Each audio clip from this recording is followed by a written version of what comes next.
पार्थाय प्रतिबोधिता भगवता नारायणेन स्वयं व्यासेन ग्रथितां पुराणमुनिना मध्ये महाभारतम् अद्वैतामृतवर्षिणीं भगवतीम् अष्टादशाध्यायिनीम् अम्ब त्वामनुसन्दधामि भगवद्गीते भवद्वेषिणीम् वसुदेवसुतं देवं कंसचाणूरमर्दनं देवकी परमानन्दं कृष्णं वन्दे जगद्गुरुम् मूकं करोति वाचालं पङ्गुं लङ्घयति गिरिं यत्कृपातमहं वन्दे परमानन्दमाधवम्। আমরা অর্জুনের যে শেষ প্রশ্ন ধ্যান সম্বন্ধে, তাতে উনি বললেন প্রতিবন্ধক। প্রতিবন্ধক কিরকম হয়? প্রতিবন্ধক 3 রকমের হয়। একটা প্রতিবন্ধক এরকম, যখন এই গ্রহটো আদি দৈবিক প্রতিবন্ধ বলে, এই গ্রহটোর এমন পজিশন থাকে এক একজন মানুষের জীবনে, তখন ইচ্ছা করলেও কোনো কাজ যেটা করতে চায় সেটা করতে পারে না। হ্যাঁ, কখনো রাহুর প্রকোপ আছে, কখনো শনির প্রকোপ আছে, কখনো কেতুর প্রকোপ আছে। এটাকে বলে আদিদৈবিক প্রকোপ, প্রতিবন্ধ। তখন সত্যি কিছু করার থাকে না, সময়টাই ভালো চলে না, তখন একটু চুপ করে ওই টাইমটাকে পাস করে দিতে হয়। আদি ভৌতিক প্রতিবন্ধক এরকম, বলছে আপনার সারাউন্ডিংসটাই এরকম যে সেখানে আপনি ইচ্ছা করলেও এই ধরনের কিছু আপনার অনুষ্ঠান করতে পারবেন না। হ্যাঁ, সারাউন্ডিংসটাই আপনার ঠিক নাই, পরিবারের মধ্যে বা পাশাপাশি বাড়িতে। হ্যাঁ, সে আমার মনে আছে অনেক, এই যে আজকাল বেরোয় যে বাচ্চার পরীক্ষা, পাশের বাড়ির বিয়ে, তো সে বিরাট জোরে সে ডিজে বাজিয়ে বসে আছে। কি লোক একটা অসুস্থ, কি কোথায় একটা বুড়ো মানুষ আছে, পাশের বাড়িতে এত বেশি আওয়াজ হচ্ছে যে তার কষ্ট হচ্ছে, কিন্তু তারা শোনে না। এটাকে বলে আদি ভৌতিক প্রতিবন্ধ। এরকম ধর্মজীবনেও আছে। আপনি জব ধ্যান করতে চান, একটু এমন শান্ত একটু টাইম চান, আপনি বাড়ির মধ্যে পাচ্ছেন না। অনেক সময় তো আপনার স্টার্সই ঠিক থাকে না, তাই জন্য হয় না। তারপর আদি ভৌতিক হলে এই সারাউন্ডিংস ঠিক থাকে না। তারপর হচ্ছে আধ্যাত্মিক, আপনার নিজেরই শরীর খারাপ। এটা তো খুব বেশি কমন, যে শরীরই খারাপ, এমন কিছু আছে যার জন্য আপনি কিছু করতে পারছেন না। তো এগুলো তো আছে। তো এই প্রতিবন্ধকতাকে দূর করে, পুরুষার্থ করে ভগবানের দিকে এগিয়ে যাওয়া, এটা ধরে নিন একদম স্রোতের এগেনস্টে সাঁতার কাটা। স্রোতের সাথে সাথে সাঁতার কাটা তো খুব, কি বলে, সোজা। স্রোতের সাথে গাটা ভাসিয়ে দিলেই হলো, চলে যাবেন, যত দূর যেতে চান চলে যাবেন। তার এগেনস্টে যদি যেতে হয়, প্রচন্ড মেহনত করতে হয়। তাই বললেন অভ্যাসে না তু কৌন্তেয় বৈরাগ্যে না চ গৃহ্ণাতে। শুধু পুরুষার্থ করো, সেই কালকে বললেন না একটা,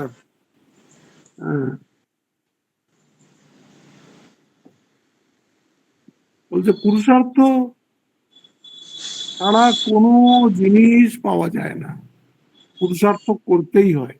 আজকে 36 নম্বর শ্লোকে বলছেন असंयतात्मना योगो दुष्प्राप इति मे मतिः वश्यात्मना तु यतता शक्यो अवाप्तुम उपायतः।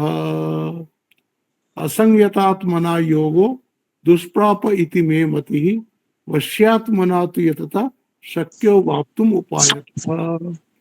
এখানে বলে দিলেন মে মতিহি, মে মতি মানে আমার মত। তার মত কি? যে যার মন অভ্যাস এবং বৈরাগ্যর দ্বারা বশীভূত হয় নাই,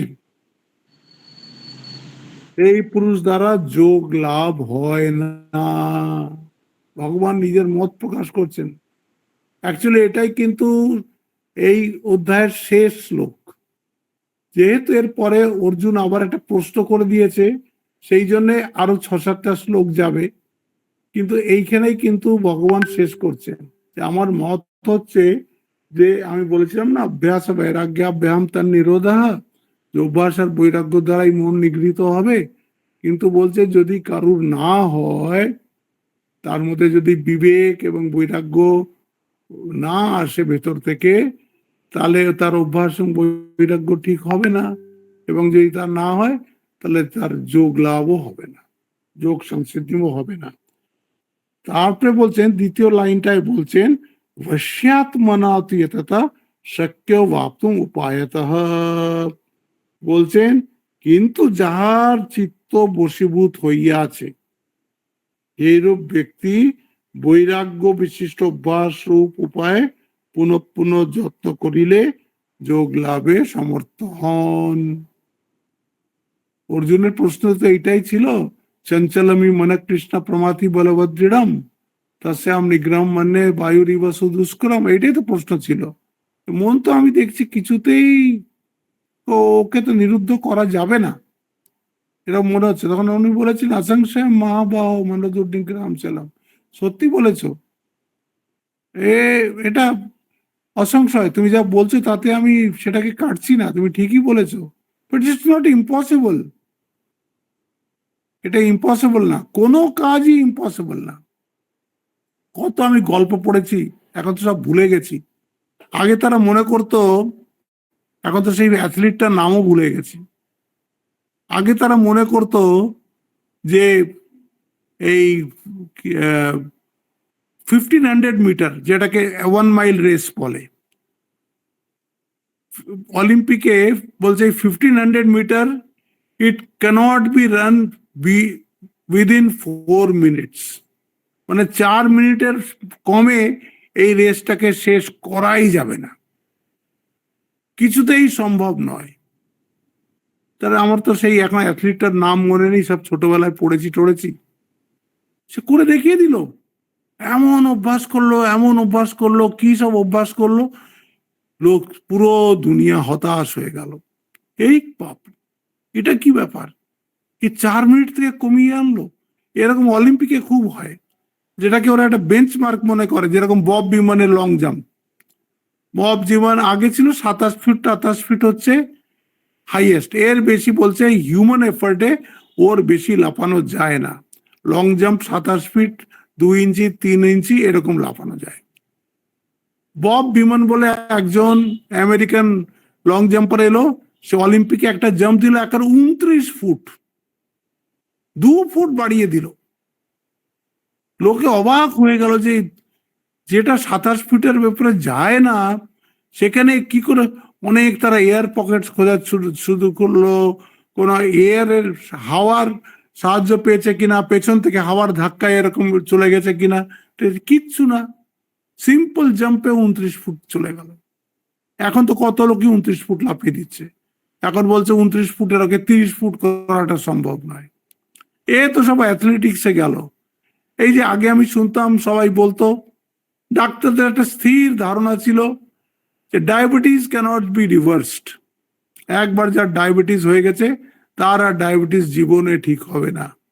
এইটা একটা একদম প্রচলিত ধারণা ছিল এই কি বলে চিকিৎসকদের মধ্যে, হবেই না, তাকে সারা জীবন ওষুধ খেয়ে যেতে হবে, আর ওষুধ খেয়েই তাকে ঠিক থাকতে হবে। কালকে তো আবার নতুন, আমি আবার একটা রিসার্চ শুনলাম, সেই ডাক্তার বলছে আচ্ছা আপনাদের যে বলছে ওষুধ খেয়ে ডায়াবেটিস কমে যায়, আচ্ছা আপনার রক্তের মধ্যে তো সুগার বেড়েছে, আপনি একটা ওষুধ খেলেন, ওষুধ খেয়ে দেখলেন রক্তের সুগার কমে গেছে, তো রক্তটা তো শরীর থেকে বাইরে যায়নি, রক্তটা তো সুগার থেকে শরীর থেকে বাইরে যায়নি, সুগারটা ওখানেই কোথাও আছে, আপনার রিডিং এ ধরা পড়ছে না, তার মানে অন্য অন্য কমপ্লিকেশন হয়ে দেখা দেবে, দিতেই হবে, সাইন্টিফিক কথা। আপনি যে ডিলিট করে দিলেন, আপনার যে দেখলেন গ্লুকোমিটার দিয়ে কি ল্যাবরেটরিতে টেস্ট করিয়ে যে আপনার সুগার কমে গেছে, সুগারটা গেল কোথায়? রক্ত সেই আছে, আমি সেই আছি, তো যে চিনিটা যে মিলেছিল ওর মধ্যে, সেই ক্যালোরিটা গেল কোথায়? সেটাই হাঁটু ব্যথা, পায়ের তলায় জ্বলা, এরকম নানান রকম কমপ্লিকেশন পরে এসে দেখা দেবে। আসতে বাধ্য, কারণ ওটা তো যায়নি শরীর থেকে বাইরে, চিনিটা তো বার্ন হয়নি। শুধু রিডিং এ দেখাচ্ছে না বলে তুমি খুব খুশি হচ্ছ যে আমার ব্লাড সুগার নর্মাল আছে, আমার ব্লাড সুগার নর্মাল আছে। আরে ওষুধ খেয়ে যে তুমি নর্মাল করলে, সুগারটা গেল কোথায়? এরকম কতগুলো এদের স্ট্যান্ডার্ড নর্ম আছে, এটা হয় না, এটা হয় না, এটা হতে পারে না। অর্জুনেরও ওরকম একটা আছে যে মন, একে নিগ্রহ করা যাবে না, এ নিগ্রহ করা খুব কঠিন। তাই ভগবান বললেন অভ্যাস এবং বৈরাগ্যর দ্বারা নিশ্চয়ই হবে। অভ্যাস এ না তো কৌন্তেয় বৈরাগ্যে না চিকৃহ্ণতে। বারবার বারবার বারবার চেষ্টা করাকে বলে অভ্যাস। ফেল হবে, অসফল হবে, মনে হবে কিছুই হচ্ছে না, কিন্তু করতে থাকতে হবে, করতে থাকতে হবে। ঠাকুর বলছেন না, খানদানি চাষার মতন হও। খানদানি চাষা, সে কিছুতেই চাষ ছাড়বে না, সে লাভ হোক লোকসান হোক, হ্যাঁ, সে ঘর থেকে সব জিনিস বিক্রি হয়ে যাক, কিন্তু সে চাষ ছাড়বে না। খানদানি চাষা এরকম, অন্য হলে ছেড়ে দেবে। বলছে সাধকদেরকে, বলছে খানদানি চাষা হতে হবে, মন ভগ্ন করলে হবে না। ওদিকে অর্জুনকেও তাই বলা হচ্ছে যে দেখো, তোমার মন যদি ভেঙে যায় তুমি এই যুদ্ধ করতে পারবে না। সেই তার তার সেই লাইনেই এসছে, যখন এই ধ্যানের কথা এসছে তখন বলছে মনের মধ্যে কোনো নেগেটিভিটিকে স্থান দিও না। প্রত্যেক দিনেই যখন জপ ধ্যান করতে বসবে তখন মনে করবে আজকে একটা নতুন দিন, আজকে একটা নতুন দিন, আজ ভালো করে আমার ধ্যান হবে, আজকে ভালো করে ভগবান আমাকে সাহায্য করবেন, গুরুদেব আমাকে সাহায্য করবেন, সবাই আমাকে সাহায্য করবেন। তাদেরকে প্রার্থনা করবেন, আবার বসবেন, আবার বসবেন, রোজ বসবেন, দুবেলা বসবেন, কেউ পারেন তো 3 বেলা বসুন, কিন্তু বসতে হবে। শুধু গীতার লেকচার শুনলাম, গীতার ক্লাস করলাম, বই বন্ধ করে আবার সেই জীবন যাপন করলাম, ওতে হবে না। কি কোন রকমে সেই গুরু দেওয়া মন্ত্র 108 বার করে বাস রেখে দিলাম, ওরম করলেও হবে না। হ্যাঁ, যখন এই যে ধ্যানের কথা বলছেন, এতক্ষণ পুরো চ্যাপ্টারটাই ধ্যানের উপরে গেল, তো ধ্যানের কথা বলছেন, সে ধ্যানটা হচ্ছে আধ্যাত্মিক জীবনের একটা খুব আবশ্যক অঙ্গ। আধ্যাত্মিক জীবনের, আমি বলে দিলাম না, আধ্যাত্মিক জীবন মানে কি? যেখানে আমি আমার স্বরূপ সম্বন্ধে জানতে চাইছি, আমি কে, আমার জীবনে এই জীবনের উদ্দেশ্যটা কি, কেন আমি এই সংসারে এসছি, কোথার থেকে এসছি, কোথায় যাব, তার উত্তর কোথায় পাবো? আমি কে জানলে পাবো। আমি জগতের সব কিছু জানি, কিন্তু আমাকেই জানি না, নিজেকেই চিনি না। তো নিজেকে চেনার নামটাকে বলে আধ্যাত্মিকতা। আর নিজেকে চিনতে হলে তো নিজের কাছে বসতে হবে। হ্যাঁ, নিজের কাছে চুপচাপ কিছুক্ষণের জন্য তো বসতে হবে। তাই জন্য এখানে বলছেন অসংযতা আত্মনা যোগো দুষ্প্রাপ ইতি মে মতি বশ্যাত্মনা তু যততা শক্য অবাপ্তুম উপায়তঃ। বলছে অসংযত আত্মা ব্যক্তির পক্ষে, আত্মা এখানে মনের জন্য বলেছে, অসংযত আত্মা ব্যক্তির পক্ষে এইরূপ যোগ দুষ্প্রাপ্য। তার মানে কি? আমাদের সংযত আত্মা হতে হবে, ব্যাস। অসংযত আমরা আছি, আমি একা নই, সবাই অসংযতই আছে। এদের মধ্যে আমাকে সংযত হতে হবে। সংযত আত্মা হলেই যোগটা সুপ্রাপ্য হবে। পরের লাইনে তাই বলছেন, বশ্যাত্মনা তু যততা শক্য বাপ্তুম উপায়তঃ। বলছেন কেবল যে ব্যক্তি যত্নশীল এবং যার চিত্ত বশীভূত হইয়াছে, চিত্তটা তো আপনার, আপনি তো চিত্তের নয়, চিত্তটা তো আপনার মাস্টার নয়, আপনি চিত্তর সার্ভেন্ট নয়। এইটা বুঝতে হবে। আমি মনের দাস নই, মনটা আমার দাস। মনটাকে আমি যেমন চালাবো এটা তেমন চলা উচিত, কেন এটা আমার মন। আমার মন হলে আমি তার মাস্টার হলাম, আমাকে চালাতে হবে। আর আমরা কি হয়ে গেছি? মনের দাস হয়ে গেছি। একজন মহারাজ খুব সুন্দর বলতেন, সে আসতেন আমাদের নর্মদার ধার থেকে, বললেন আমার কাছে অনেক মাতাজিরা আসে, খুব দুঃখ করে যে বৌমা কথা শুনছে না, ছেলে কথা শুনছে না, এরম করে নানান কমপ্লেন আমার কাছে করে। তো আমি তাদেরকে বলি, আরে বৌমা কথা শুনছে না সে তো ঠিক কথা, তোমার চোখ তোমার কথা শুনছে, তোমার জিভ তোমার কথা শুনছে, তোমার মন তোমার কথা শুনছে। তখন চুপ করে থাকে। এইটা আমরা বুঝতে পারি না। আমরা সবাই জগৎকে পরিবর্তন করার জন্য জগৎকে আমার মতন করে যাওয়ার চেষ্টায় লেগে রয়েছি। আমি এদিকে নিজেকে পরিবর্তন করব না। আমি ইন্দ্রিয়ের দাস হয়ে ঘুরে ঘুরে ঘুরে ঘুরে বেড়াবো, যেখানে ইন্দ্রিয় ছুটিয়ে নিয়ে যাচ্ছে সেখানে ছুটে ছুটে বেড়াবো। আর আমি ভাবছি আমি শান্তি পাবো, সেটা কি করা হবে? হবে না। এখানে তাই বলে দিলেন, असंज्ञातात्मना योगो दुष्प्राप इति मे मति वश्यात्मना तु यतता शक्यो वाप्तुम उपायतः। এইটা হয়ে গেল। এইখানে কিন্তু একদিক থেকে ষষ্ঠ অধ্যায় শেষ হয়ে গেল। হ্যাঁ, এখান থেকে কিন্তু আর ধ্যানের প্রকরণ আসবে না। কিন্তু এর মধ্যে একটা হঠাৎ অর্জুনের মনে প্রশ্ন এসে গেছে। অর্জুন জিজ্ঞেস করছেন, আয়ত শ্রদ্ধেয় পেত যোগা চলিত মানসা অপ্রাপ্য সংসদ্ধিম। এই অবধি একটা লাইন নেবেন। হ্যাঁ, এই যে আপনার যদি গীতা সামনে থাকে দেখবেন 2 লাইনের তো, আয়াতি শ্রদ্ধেয় পেত যোগা চলিত মানসা অপ্রাপ্য যোগ সিদ্ধিম, এইটুকু এক লাইন। তারপরে অর্জুনের প্রশ্ন হচ্ছে, কাম গতিম কৃষ্ণ গচ্ছতি, তাদের গতি কি হয়? কাদের গতি? শ্রদ্ধায় উপেত, তাদের শ্রদ্ধা আছে। এই যে গীতা শুনছে আপনাদের হয়তো শ্রদ্ধা আছে, কিন্তু আপনারা এটাকে আর প্রযত্ন করেন না। অভ্যাস বৈরাগ্যর দ্বারা যে মনকে নিগ্রহ করা, সেই চেষ্টা আপনারা একটু ডিমে তালে করেন কি করেন না। আয়াতি মানে হচ্ছে, আয়াতিকে এরা কি অর্থ করেছে? 1 মিনিট।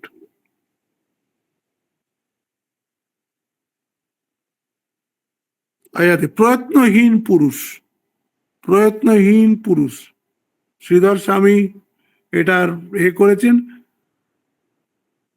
अयति इति प्रथमं श्रद्धया पेत एवं योग प्रवृत्त न तो मिथ्याचारतया तथा परंतु अयति सम्यक न यतते शीतल अभ्यास। অভ্যাসে সে শিথিল। শ্রদ্ধা আছে, আপনারা যেসব কথা হচ্ছে সেগুলো বিশ্বাস করেন, বোঝেন, কিন্তু করেন না। সেটার থেকে বাইরে আসার জন্য, সেটাকে যে ফ্রুক্টিফাই কি করে করা যায় সেটা আপনার কেন করে না?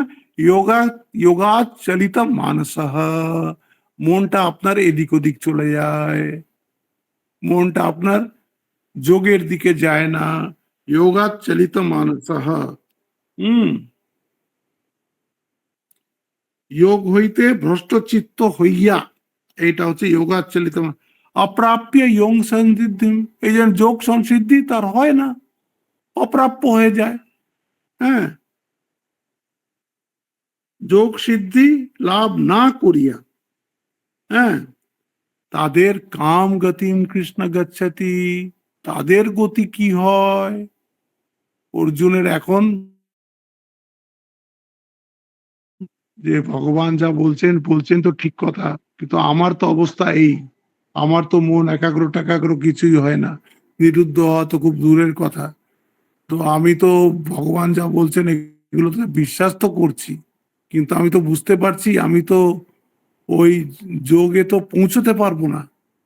হ্যাঁ, তাদের কি গতি হবে, আমারই বা কি গতি হবে? এটা সবাইকেই ভাবা উচিত।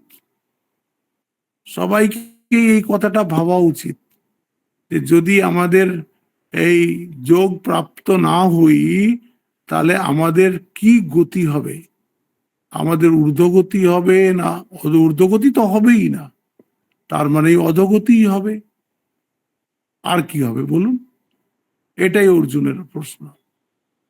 আয়াতি শ্রদ্ধেয় পেত যোগা চলিত মানসা অপ্রাপ্য যোগ সংসিদ্ধিম, এতটা এক লাইন করে কাম গতিম কৃষ্ণ গচ্ছতি, সেই মানুষটার হ্যাঁ কি গতি হবে, এই হয়ে গেল। তারপরে বলছেন কচ্ছিন্ন ভয় বিভ্রষ্ট ছিন্ন ভ্রমিব নশ্যতি অপ্রতিষ্ঠ মহাবাহ বিমূঢ় ব্রহ্মণপথি। বলে সে তো উভয় ভ্রষ্ট হয়ে যাচ্ছে, কচ্ছিত না উভয় ভ্রষ্ট। উভয় ভ্রষ্ট মানে কি, সে কর্ম করলো না, সে উপাসনাও করলো না, কর্ম করলে সে উচ্চ লোকে যেত, উপাসনা করলে সে দেবলোকে যেত, উভয় থেকেই সে বিচ্যুত হয়ে যাবে, কারণ সে তো প্রয়ত্নে তো শিথিল হয়েছে। কচ্ছিন্ন ভয় বিভ্রষ্ট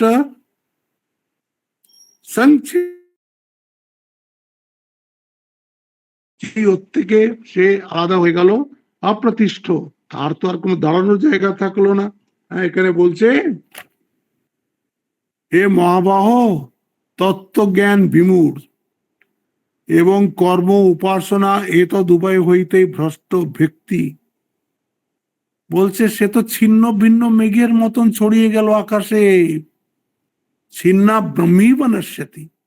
একটা মেঘ যদি একসাথে জমা হয় তাহলে তো জল হয়ে পড়বে, কিন্তু যদি হাওয়ায় সেটাকে ছিন্ন ভিন্ন করে দেয় তাহলে আর তার থেকে বৃষ্টি হওয়ার কোনো চান্স নেই। এখানেও তাই বলছে হে মহাবাহ, এক তো তত্ত্বজ্ঞান হলো না, আবার কর্ম উপাসনা এই দুটোর থেকেও আমি ভ্রষ্ট হয়ে গেলাম, তো আমার অবস্থা কি হবে? ছিন্ন মেঘের ন্যায় হবে নাকি? ছিন্ন মেঘ মানে কি, আমাদের এক মহারাজ বলতেন আমরা এখন চাইছি তো পিস অফ মাইন্ড। হ্যাঁ, পিস অফ মাইন্ড মানে PEACE, শান্তি। তার জায়গায় কি হবে, পিসেস অফ মাইন্ড, মনটাই টুকরো টুকরো টুকরো টুকরো হয়ে যাবে। ছিন্না ভ্রমি বনস্যতি, যে এই এরকম কি বলে কর্ম এবং উপাসনা ছেড়ে দেবে, হ্যাঁ, সে তো তার কি গতি হবে?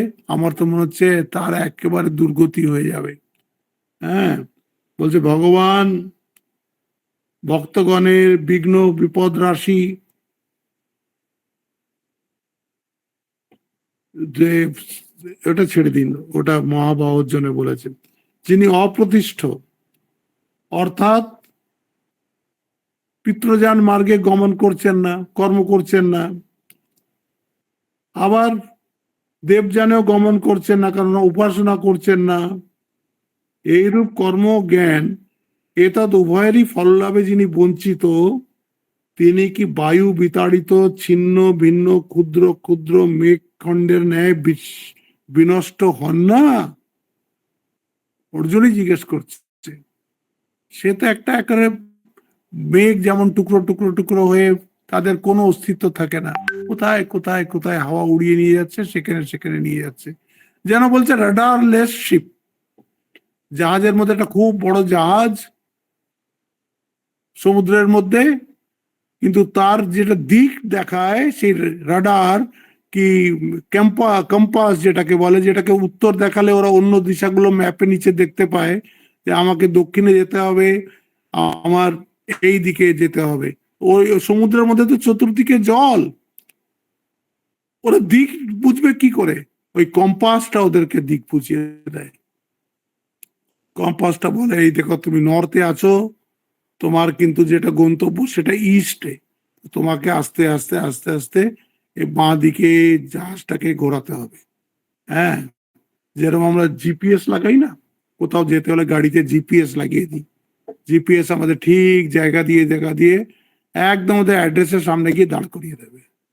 সেই রকমই বলছে যার জিপিএস নষ্ট হয়ে গেছে, যার কম্পাস নষ্ট হয়ে গেছে, সেই জাহাজটা গন্তব্যে কি করে পৌঁছবে? যে এই মেঘটার টুকরো হয়ে গেছে, সেই মেঘটার আর কোনো গন্তব্যই নাই, সে হাওয়ায় শুধু ভেসেই বেড়াবে। তা আমরা তো সজীব, আমরা তো মেঘ নয়। আমরা কি বলবো জীবনের শেষে? এই জীবনটা বেকার গেল, কিচ্ছু করতে পারলাম না, কিচ্ছু করতে পারলাম না, শুধু হই হই হই হই করে বেরিয়েছি, শুধু হই হই করে বেরিয়েছি। সেই যে আপনাদের গল্প শুনেছিলাম না, এক ডাক্তার বলছে আমি সারা জীবন আইসিইউতেই ডিউটি করেছি। বলে একদিন একটা লোক খুব কাঁদছে, কারণ ওখান থেকে 50-60% লোক মরেই যায়, থাকে না, আইসিইউ থেকেই মরে যায়। সে বলছে হাউ হাউ করে কাঁদছে আর বলছে, যা করার ছিল তা করলাম না, আর যা করার ছিল না তাই করেছি। কি করার ছিল তোমার? বলে আমাকে তো ভগবান অনেক দিয়েছিল, আমি তো মানুষের সাহায্য করতে পারতাম, মানুষের উপকার করতে পারতাম, মানুষের কাজে আসতে পারতাম, সেগুলো করিনি। এখন বুঝতে পারছি আর সুযোগ নেই। আর কি করেছো তাহলে? বলে অহংকার দেখিয়েছি, রাগ দেখিয়েছি, অযথা মানুষের মনে কষ্ট দিয়েছি, অহংকারের মধ্যে, হ্যাঁ, ঐশ্বর্যের মদে আমি যা ইচ্ছে তাই করেছি। এটা তো আমার করা উচিত ছিল না, কিন্তু ওইটা করা উচিত ছিল সেটাও করিনি, যেটা করা উচিত ছিল না সেটা করেছি। এখন এই জীবনে তো আর আমি শুধরাতে পারবো না। আমি জানি এই আইসিইউ থেকেই আমার শরীরটাই বাইরে যাবে, এখান থেকে আমি আর বেঁচে ফিরবো না। এ সবার সাথে এইটাই হবে, প্রত্যেকের সাথে এইটাই হবে। যদি ছিন্নাভ্রমিব নশ্যতি হয়, সে যদি একটা টুকরো মেঘ হয়ে হাওয়ায় ভাসে, এরকম মনের কথাই শুধু চলে, বিষয়ের দিকেই শুধু দৌড়ায়, কখনো ওই উচ্চ এই পদ প্রাপ্ত করার জন্য কোন রকম চেষ্টা তা না থাকে, জীবনে যদি কোনো উচ্চ আদর্শ না থাকে, তা তার কি হবে? সেইটাই বলবে যে জীবনে কিছু করতেই পারলাম না। তাই জন্যই বলছেন, হে মহাবাহ, তত্ত্বজ্ঞান বিমূঢ় এবং কর্ম উপাসনা এতদ উভয় হইতেই ভ্রষ্ট ব্যক্তি কি ছিন্ন ভিন্ন মেঘের ন্যায় বিনষ্ট হয় না? তাই বলছেন এরপরে, এ তন্মে সংশয়ম কৃষ্ণম, এইটা আমার একটা সংশয়, এ কৃষ্ণ, এটা আমার একটা সংশয়, ছেত্তুম অর্হস্য অশেষতঃ, তুমি এটাকে, তুমি আমার এই সংশয়টাকে অশেষ একদম সরিয়ে দাও, এই ডাউটটা আমার একদম দূর করে দাও। কেন? ভগবানকে বলছেন, জানে ভগবান ছাড়া এই ডাউট আর কেউ নিঃসংশয় ভাবে ডাউট দূর করতে পারবে না, ভগবানই পারবেন।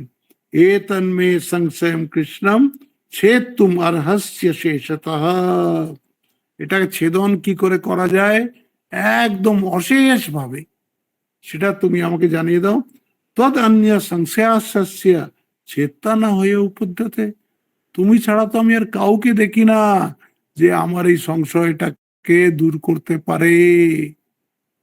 আমি আর কাউকে এমন পাচ্ছি না যে আমার এই সংশয়টাকে দূর করতে পারে। এই তিনটে হচ্ছে তার প্রশ্ন। প্রথম প্রশ্ন হয়ে গেল, আয়তি শ্রদ্ধেয় পেত যোগাচলিত মানসা অপ্রাপ্য যোগ সংসিদ্ধিম কাম কতিম কৃষ্ণ গচ্ছতি। বলছে তার শ্রদ্ধা আছে, কিন্তু সে প্রযত্নে শৈথিল্য আছে, চেষ্টা করে না। হ্যাঁ, হ্যাঁ, কেন করে না? তার মনের মধ্যে সেই পুরুষার্থ করার শক্তিও নেই, সে পুরুষার্থ করতেও চায় না, আর বৈরাগ্যও নাই, দুটোরই অভাব আছে। মানে অভ্যাসেরও অভাব আছে আর বৈরাগ্যেরও অভাব আছে। তাই জন্য তারা যোগ্য পদ লাভ করতে পারে না, অপ্রাপ্য হয়ে যায় তার কাছে। এদের গতিটা কি হয়?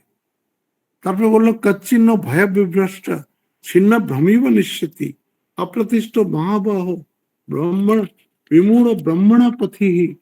বলছে এই যে কাজকর্ম আমি ছেড়ে দিলাম, তত্ত্বজ্ঞান আমার হলো না, কর্ম উপাসনা আমি ছেড়ে দিলাম, তাহলে তো একটা ছিন্ন ভিন্ন মেঘের মতন আমাকে শুধু ঘুরে বেড়াতে হবে, তাই নয় কি? তারপরে বলছেন এই সংশয়টা আমার দূর করে দিন। হ্যাঁ, আজ এ তন্মে সংশয়ম কৃষ্ণম ছেত্তুম অর্হস্য অশেষতঃ তদন্য সংশয়স্যাস্য ছেত্তা না হিউ উপপদ্যতে। বলছে হে কৃষ্ণ, আমার এই সংশয় তুমি সর্বতোভাবে নিবৃত্ত করিয়া দাও। ভগবানকে বলছেন, কেননা তুমি ভিন্ন আমার এই সংশয় আর কেউই ছেদন করিতে পারিবে না। ভগবান যখন সামনে এসছেন, ভগবান যখন কৃপা করে আমাকে এই উপদেশ দিচ্ছেন, তখন ভগবান থেকেই আমি এই সংশয়টা দূর করে নিই। কেন? সময় বেশি নেই, আর আমার এখন এই ভগবান যে আমাকে পথটা বলে দিচ্ছেন, এই পথে যদি আমি চলি, আমি তো যোগের যে পরম প্রাপ্তি সেটা তো আমার তো পাওয়ার তো উপায় দেখছি না। তাহলে আমার কি গতি হবে? সেটা সুগতি হবে না দুর্গতি হবে? সেটা কি হবে? আমার কি হবে? প্রত্যেক মানুষের তো এটা একটা মনে প্রশ্ন থাকে। এরপর কোথায় যাব? এখন না হলেও পরে আসবে, মৃত্যুর আগে ঠিক আসবে, মৃত্যুর আগে ঠিক আসবে। এবার তো যাচ্ছি, কোথায় যাচ্ছি? হ্যাঁ, আমাকে তেলে ভাজা হবে না বালিতে ভাজা হবে, না কিসে যাবে, না আমি স্বর্গে যাব না কোথায় যাব? এগুলো তো অনেক রকম প্রশ্ন মনে আসে।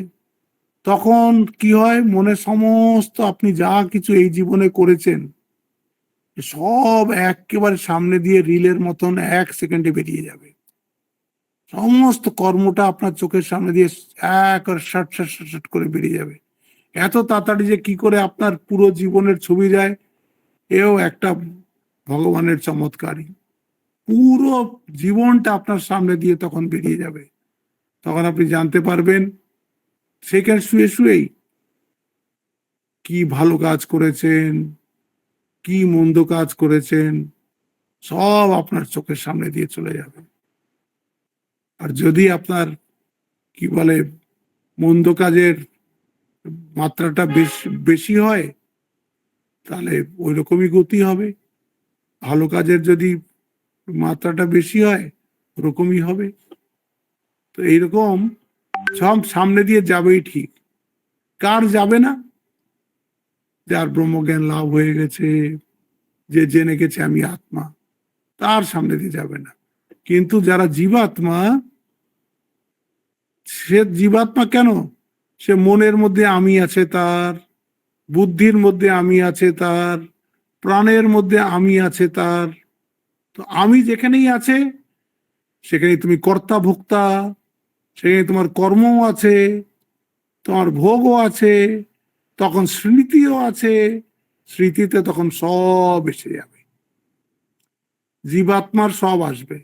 তো জীবাত্মার যদি জ্ঞান হয়ে যেত, তাহলে জীবাত্মা এই ঘটাকাশ ভেঙে মহাকাশের সাথে এক হয়ে যেত। কিন্তু যেহেতু আমাদের এই ঘটত্বটা যাচ্ছে না, আমাদের যে পরিচ্ছিন্ন ভাবটা যাচ্ছে না, এই জন্য আমার এখন জন্মর সময়, মৃত্যুর সময় আমার এখন পরজন্মের কথা মনে পড়ছে, এই জন্মে কি কি করেছি সেই সব মনে পড়ছে।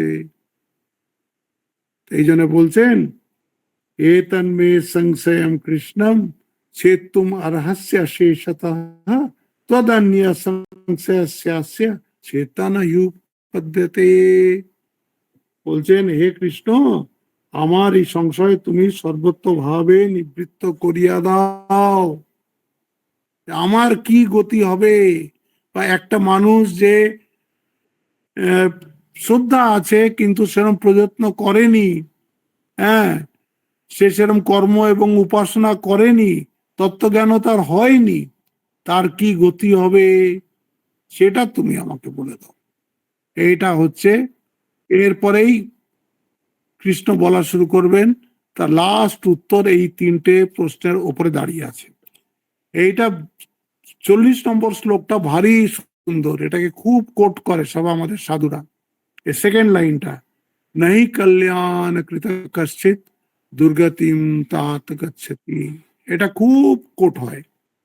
এটা হচ্ছে পার্থ নৈব নামুত্র বিনাশস্তস্য বিদ্যতে নাই কল্যাণ কৃত কশ্চিৎ দুর্গতিম তাত গচ্ছতি। বলছে হে পার্থ, হ্যাঁ হে পৃথাপুত্র, তোমাকে একটা কথা বলি, না ইবা ইহা,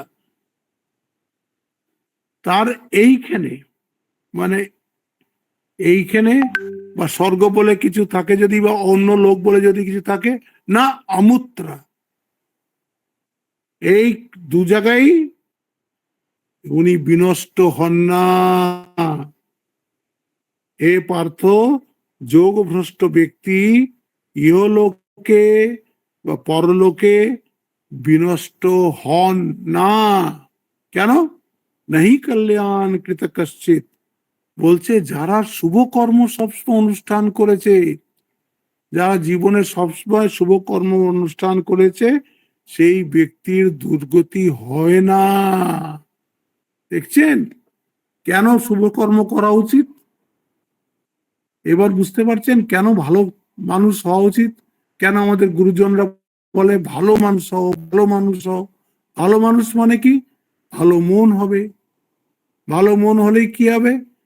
ভালো কর্ম হবে, ভালো সংস্কার হবে, ভালো কর্ম হবে।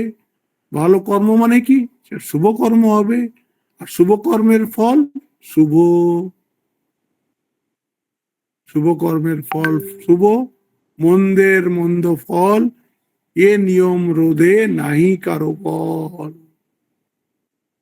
এই জন্য বলছে যে শুভ কর্ম করে নাহি কল্যাণ কৃত কশ্চিৎ, তার কখনো তিনি দুর্গতিকে প্রাপ্ত হন না।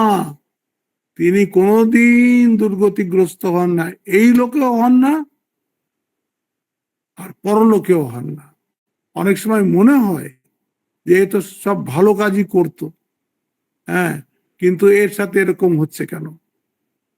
ও কোনো একটা কিছু ব্যাপার আছে, কিন্তু আলটিমেটলি তার মঙ্গলই হবে। যে মঙ্গল করে, যে অপরের মঙ্গল ভাবে, যে মঙ্গলাচরণ করে, আচরণগুলো যার মঙ্গলময় হয়, তার সব মঙ্গল হবে। এই জন্যে এই শ্লোকটাকে সবসময় মনে রাখবেন, পার্থ নৈবেহ নামুত্র বিনাশস্তস্য বিদ্যতে নহি কল্যাণ কৃত কশ্চিৎ দুর্গতিম গচ্ছতি। হ্যাঁ, তার কোনোদিন দুর্গতি হয় না, সে কোনোদিন দুর্গতিকে প্রাপ্ত হয় না। আজকে আমরা এখানেই শেষ করছি। হ্যাঁ, আর এরপরে যে কটা শ্লোক আছে, 4-5টা শ্লোক আছে, সেটার সামনের সোমবার শেষ করে আর মঙ্গলবারে এই ষষ্ঠ অধ্যায় একটা সামারি করে দেবো। ষষ্ঠ অধ্যায়ের পুরো বিষয়বস্তুটা কি আরেকবার রিপোর্ট করে দিয়ে তারপরে পরের সপ্তাহ থেকে তারপর সপ্তম অধ্যায় শুরু হবে। সামনের সপ্তাহে আমাদের এই ষষ্ঠ অধ্যায়টাই চলবে। আজকে এখানেই শেষ করছি। ওম শান্তি শান্তি শান্তি। হরি ওম তৎসৎ। শ্রীরাম কৃষ্ণার্পণমস্তু।